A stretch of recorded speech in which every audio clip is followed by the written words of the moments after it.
ምን አለ አንድ ቀን እንኳን ድክመቴን በጥንካሬ ብትሞይልኝ። ጭራሽ ድክመቴን በድካም እንዴ የት ነው ያገኘሁሽ? መስዬ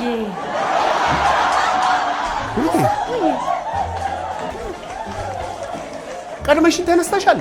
ታዲያ እንዴ እንዲያውም ቁርስ ሰርቼልህ የምትወደውን ቁርስ ነው የሰራሁልህ። ና በስዬ እንደው ምን አለበት አንድ ቀን ድክመቴን በድክመት ብትለውጭልኝ።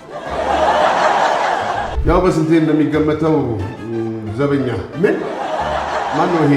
አንጣልኝ። ይሄ እንትን ጥበቃ በረኛ። በፍጹም በረኛማ አይሆንም። እኔ ያጥቂ ፊት ነው ያለኝ። ይኸው አጥቂ። ታዲያ በጭራሽ ፊት ላጥቂ አይሆንም። ቀድሞ ነገር ፊት ምን አገባው? በግራ አይደል እንደምንጫወተው? ግን ስነ ልቦና የሚባል ነገር አለ። አንድ በረኛ ሲያይ አጥቂ ከመሰልከው 80% ስራ ጨርሰዋል ማለት ነው እኮ። እኔ እኮ ያጥቂ ፊት ነው ያለኝ። ኧረ ተው ገለታ፣ ኧረ ተው ልብ ብለህ ይሄኝ። እኔ ያጥቂ ፊት ነው ያለኝ። ተው በኋላ እንዳይቆጭ።